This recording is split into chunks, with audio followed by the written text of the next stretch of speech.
শুভ সকাল সবাইকে। কেমন আছো সবাই? তুহেলির মিনি ব্লগে তোমাদের সবাইকে স্বাগত। আজকে সকাল সকালই আমরা বেরিয়ে গেছিলাম, মেয়ের ভ্যাকসিন ছিল। তার আগে চলে গিয়েছিলাম দুধ নিয়ে নিতে। সকাল সকাল দুধটা না নিলে পরে আবার শেষ হয়ে যায়। দেখো নাকের মধ্যে কি হয়েছে। সেদিন বললাম না রাত্রে ডিম করেছি, ফুটে একদম নাকের মধ্যে। বুগুকে আজকে এই জামাটা পরিয়েছি, পরানোর সময় বলে আমি এটা পরবো না, পেটু দেখা যায়। ভাবা যায় বলো, তারও নাকি লজ্জা আছে। হাজব্যান্ড যেহেতু রেলওয়েতে আছে, রেলওয়ে থেকে যে ভ্যাকসিনগুলো পাই এতদিন সেই ভ্যাকসিনগুলো দিয়েছি। আর যেগুলো পাইনি সেগুলো হচ্ছে বুগুর ডক্টর শাইনি আগরওয়াল, তার থেকেই দিয়েছিলাম। এই দেখো তোমাদের সাথে কথা বলতে বলতে শিলিগুড়ি চাইল্ড ওয়েলফেয়ার সোসাইটিতে চলেও এলাম। এটা সানডে করে 9টা থেকে 1টা অবধি খোলা থাকে। ভেতরে ঢুকেই দেখি ছোট্ট ছোট্ট বেবিরা আছে। আমার যে কি ভালো লাগছিল, আমার না বুগুর কথা মনে পড়ে গেছিল। ওরও যেন তো খুব ভালো লাগছিল। ওরা খুব সিস্টেমেটিকভাবেই কাজ করছিল জানো তো। সবাই গিয়ে আগে ভ্যাকসিন কার্ডগুলো জমা দেয়, তারপরে এক এক করে ডেকে ওখানে ডেটের স্ট্যাম্প মেরে ফরওয়ার্ড করে দিচ্ছিল পেমেন্টের দিকে। তারপরে ওখান থেকে একটা স্লিপ দিল, স্লিপটা নিয়ে চলে যেতে হলো উপরেই ওদের নাম ডেকে সব ভ্যাকসিন দেওয়া হচ্ছে। খুব সিস্টেমেটিকভাবে করা হচ্ছিল জানো তো। আমার তো খুব ভালো লাগলো। আমি তো প্রথমে ভাবছিলাম বুগ্গু হয়তো খুব কান্নাকাটি করবে, কিন্তু বিশ্বাস করো একদম কান্নাকাটি করেনি। আমি তো দেখে অবাক। তোমরা নিজেরাই শোনো। ইনজেকশন দিচ্ছে? ব্যথা লাগছে তোমার? ব্যথা লাগে না? তুমি তো কানলেও না বাবা। সবাই কি সুন্দর কানছিল রে,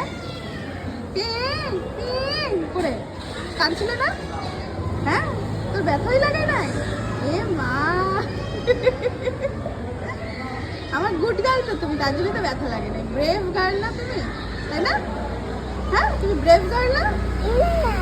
তারপর ওখান থেকে চলে এলাম বাড়িতে সব পড়ে আছে ভাবছি, কিন্তু আমি জানি মা সবটাই করে রাখবে। ফেরার সময় একটু মাংস নিয়ে এসেছিলাম। আজকে তো সানডে, তাই ভাবলাম যে একটু মাংস করি। এই যে মাংস করার নাম শুনলেই আমার গায়ে জ্বর আসে। কেন বলো তো? মাংসের জন্য না, রসুন যে ছুলতে হবে এতগুলো।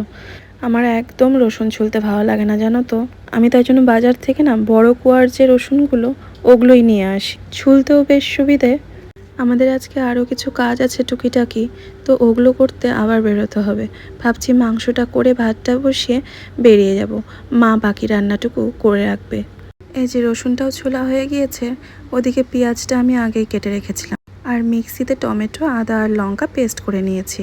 এই যে পেঁয়াজ রসুন আদা টমেটো লঙ্কা সব হচ্ছে একবারে দিয়ে দিয়েছি, সাদা জিরা শুকনো লঙ্কা ফোড়ন দিয়ে মশলাটা কষিয়ে এলেই মাংসটা দিয়ে দেবো। এদিকে একটু টক দই ফেটিয়ে রাখলাম চিনি দিয়ে। একটু টক দই দিয়ে দিলে পরে মাংসটা তাড়াতাড়ি সিদ্ধ হয়ে যায় আর খুব নরমও হয়। এই দেখেছো, তোমাদের সাথে কথা বলতে বলতে আলুটা ছুলতে ভুলে গিয়েছি। আলুটা ভাজাই হয়নি, কোনো ব্যাপার না, ভাবছি এমনিই দিয়ে দেবো। আলুটাও সেদ্ধ হয়ে যাবে, মাংসটাও হয়ে যাবে। আমার কোনো সময় তাড়াহুড়ো থাকলে পরে আমি এরকমই করি। এই যে মশলাটা কষে গিয়েছিল, তাই এখন হচ্ছে মাংসটা দিয়ে দিয়েছি। মাংসটা কষে গেলে পরে প্রেসারে দিয়ে দিব, 1-2 সিটি দিলেই হয়ে যাবে। আমি জানো তো কষানোতেই হচ্ছে সব মশলাপাতি দিয়ে দিই, হলুদ লবণ বিরিয়ানি মশলা আর একটু গরম মশলা। মাংসের সাথে একটু চর্বিও এনেছিল, তার আবার চর্বির বড়া খেতে ভালো লাগে।